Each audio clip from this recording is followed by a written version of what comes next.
Cuban heavyweight contender Mike Perez is back. He's been training at the Andre Ward gym. And also, as you can see in the pictures on screen, Mike Perez is in shape. That's right, the champion's shape. This is definitely the best condition I've seen him in so far in his professional career. Now, early on in his career, he was weighing in the mid 220s. But for his last few fights, like against Alexander Povetkin and Bryant Jennings, he was in the 240s, the low 240s, which is far too high for a guy of his dimensions. He's only about 6'1", and in the amateurs, he was fighting at 200 pounds. And as I say, in his early professional career, he was in the 220s. So that's where you really want to see Mike Perez, a guy of those dimensions. You want to see him in the 220s. He's not as naturally broad-shouldered and what have you as a Derek Chisora. So even though he's around the same height, he's definitely not as big in terms of frame naturally and muscle mass.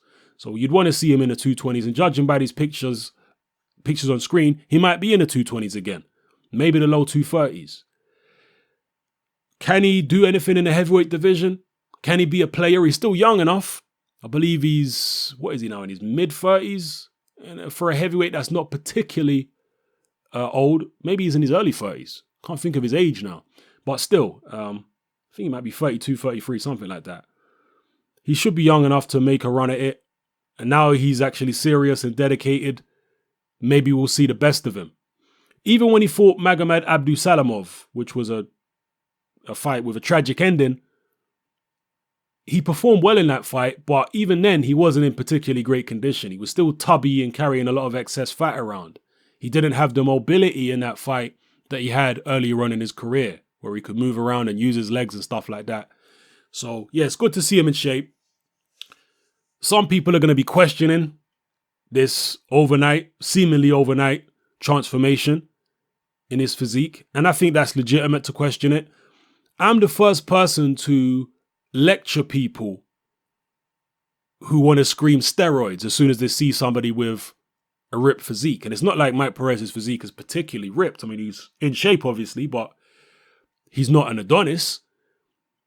So I'm one of the first people to say, hang on, slow down. When people look at somebody with a ripped physique and cry steroids, no. More often than not, those people don't have the genetics to be ripped and muscular themselves, so they get jealous and start accusing other people of being on steroids. There are plenty of people with ripped muscular physiques that have that naturally, and it just comes down to genetics. Just because you don't have it, or maybe the people that you know don't have it, don't start accusing people of being on steroids, as if it's a fact, just because you don't have what they have, naturally. However, there are certain telltale signs which I've noticed over the years when it comes to fighters juicing. Now, you can't always know when a fighter's juicing. Sometimes it comes out of left field and you think, wow, that guy was on steroids? I wouldn't expect that. For example, like Erkan Tepe, who would have known that he was on all types of steroids when he fought David Price? He certainly didn't look like somebody that was. But yeah, one of the telltale signs for me is a sudden change in somebody's physique. Not a change over a number of years. No, a sudden change. Particularly when the sudden change occurs in the latter stages of a guy's boxing career, when he's in his 30s or maybe even 40s. When a guy has been looking a certain way all his career and then suddenly in his 30s, out the blue, he gets ripped. I think it's legitimate to at least scratch your chin a little bit about that. It doesn't mean that somebody like a Mike Perez is juicing. You can do that even in your 30s naturally, but you do wonder, like, is this the first time this guy's ever trained hard in his professional career? Surely you would have seen this level of definition and whatnot on his body earlier in his career. Would you really see it now when he's in his 30s? Again, I'm not trying to accuse him of anything or whatever, but that is one of the telltale signs that I look for. A guy having a dramatic transformation, not a number of years transformation, no, a dramatic transformation, particularly in his 30s, when throughout his 20s, he never had that type of physique. So I think it's legitimate to at least scratch your chin. Maybe he's done it completely clean. Again, I'm not discounting that either, but some people are going to question it. And, you can ask questions, particularly in a sport like boxing where there's so much performance enhancing drugs going around, and top level sport across the board. Really, there's a lot of drugs, cycling and UFC and everything. So that's one of the signs I look for. Obviously, the other signs are a sudden increase in not just the muscle definition, but also the muscle mass, acne on the body, like Marquez suddenly had. He was another guy who in his late 30s, he'd never been ripped his whole career. And then all of a sudden he puts all this muscle on. He looks like a linebacker. He's got acne on his chest and his back. And he's refusing VADA testing.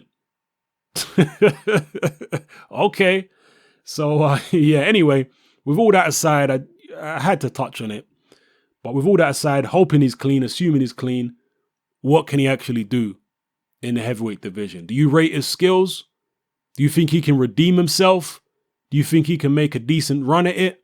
And if you've got any more information on Mike Perez, who is being trained by right now, he was with Abel Sanchez for a while. I'm not sure if he's back with Sanchez or he's with somebody else now, maybe Virgil Hunter. If you have any info on that, then please drop it in the comment section below and enlighten us all right? Who would you like to see Mike Perez fight as well? Let me end on that. Because the heavyweight division has come alive of late.